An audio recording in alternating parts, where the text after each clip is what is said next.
So I'm back for my, I guess you can say, monthly YouTube video. Today I wanted to talk about the book that I read last month. Yes, only read like one book, I think. It was like, okay, so I actually started this book on Christmas. I finished this book in January 20th or something like that, so not that long ago. It's called The Body Keeps the Score. I really enjoyed it. I was recommended to read it by my therapist. I really enjoyed reading it.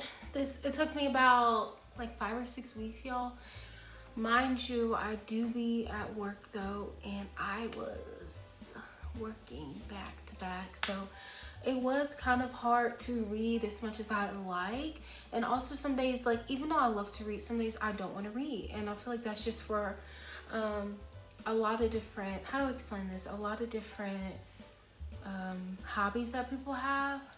So anyway, my therapist, she recommended this book because one day in the session, which I'm not going to tell y'all my business, one day in the session, and I was like, oh my gosh, like I feel this emotion in this certain part of my area. And she's like, oh wow, you know, there's a book that talks about that. And I was like, really? And I said, what is it called? And she said, it's called The Body Keeps the Score.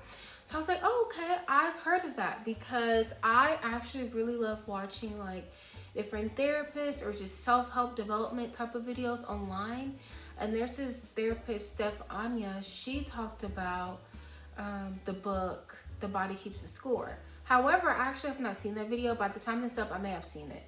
But it's like, oh, I've heard of that, and I've seen it like around TikTok, and I try not to read just all the trendy stuff or whatever, but yeah, so I was like, oh, I would have probably read that anyway. So long story short, I went to the library. I called the library and I saw if it was in the library that's closest to me or kind of close to me. It wasn't. So then I ended up going to, I ended up calling the library in the town over. So if you're a library goer, you probably know this, but, or at least where I live at, you can order the book that you want from another library and get it delivered to you.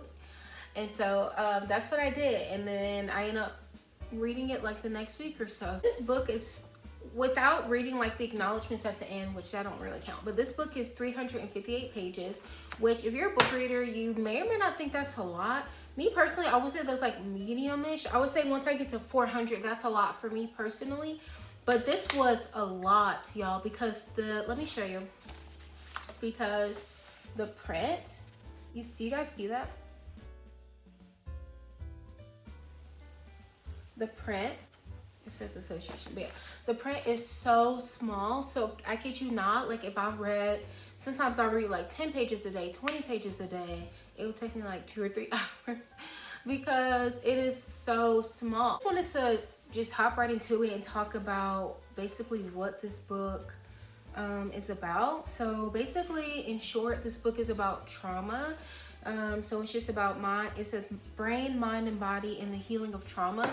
So it's like different types of trauma. So the book is really interesting because it starts off talking about like people in war and like the typical PTSD symptoms. And then it starts talking about like regular people who have trauma, people who can't like make eye contact, things like that. So reading that, you know, interesting enough, I actually realized that a lot of the things in that book that I actually do, and I truthfully believe not everyone is traumatized, but everyone has trauma, if that makes sense. I think that in different parts of your life, you're going to go through something that can alter your worldview or just alter who you are. So I think that this book was very supportive of how I feel.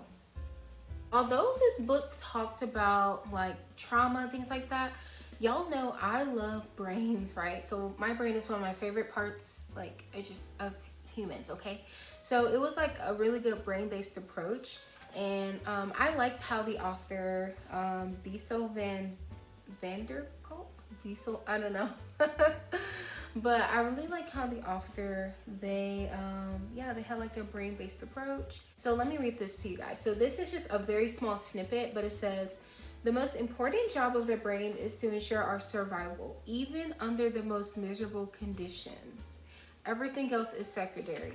secondary. So basically, what it's saying is that the brain is like here to, it keeps score, like it's here to protect us. Then towards like the second half of the book, it's more practical. So it's like certain things that you can do to get better. So like trying to do the work and journaling and figure out why you may have trauma or why you may be the certain way is actually more beneficial in the long run, and it'll be more impactful for your brain. So I really like that. Something else that I really loved about this is that, so the author, he wrote very humbly. So what I mean by that is, so the book, it talks about like different types of practices like EDMR therapy, cognitive behavioral therapy, yoga, things like that. But there's this one particular situation I really liked where he was talking about how he was like starting to practice EDMR. If you guys don't know that, that's eye desensitization monitoring. I don't know. I'll look it up. I'll probably put it on the screen.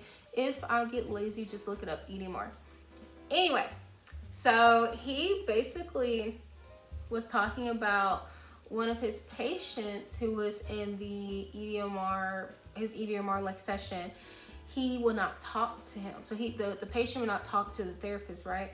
And so the therapist was like trying so hard to get the patient to talk, and it was so obvious that the patient did not like the therapist. And so I love how the therapist included this bit in it, because I feel like oftentimes, more often times than not, you see people write about their successes, and yes, that's inspirational, but I also think inspiration can come from truth and honesty. He wrote about the rediscovery of trauma first, and I like that because instead of just diving into it and saying, oh, trauma, this is how you fix it, this and that, he actually explained like, what is trauma? What is, humanity's historical perception of trauma? How have we interpreted trauma? How did we first find it? How do we first define trauma? So I really like that. Like, what is his book about? What is trauma?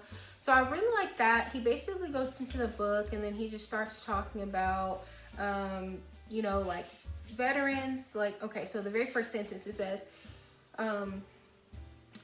one does not have to be a combat soldier or visit a refugee camp in Syria or the Congo to encounter trauma. So I really like that because I feel like a lot of the times when you hear people talk about like trauma and things like that, they think about like soldiers. I mean, I feel like obviously as time has passed, the stigma has passed. That's a good way to describe it. Yeah. The stigma has passed, so people realize that pretty much everyone has trauma. Then the part 2, he talks about like your brain on trauma. So basically in that, he talks about like how your brain can definitely impact or is impacted by the trauma you've experienced. So like what I mean by that, so let's say for example, like, because there's some really gory parts in this book, but I'll make my own example. Let's say for example, when you were like smaller, you were like made fun of for wearing like, I don't know, checkered stripe shorts every day, right? Over time that could be traumatic, and your brain learns that.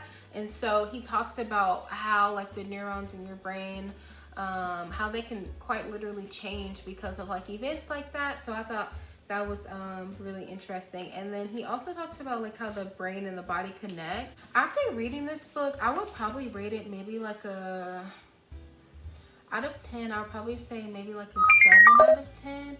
I would say that I really liked it overall because I love stuff about like self-improvement and like bettering yourself and learning more about humanity. I really love things like that because I truthfully think like in order to love someone and to know someone, you need to learn about them. So if I want to learn and love people, I need to learn about people.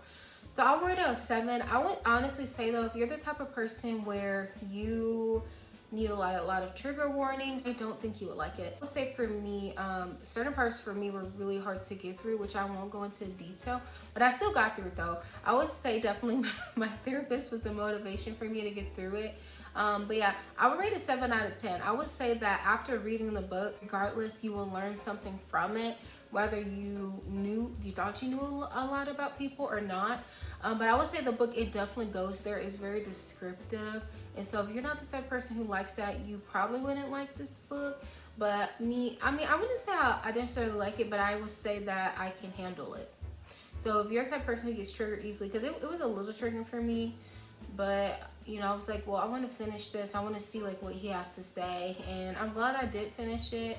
It is not on my did not finish list, but I'm glad I finished it because I was able to learn like new methods to just, you know, be calm. I try to be like a calm person.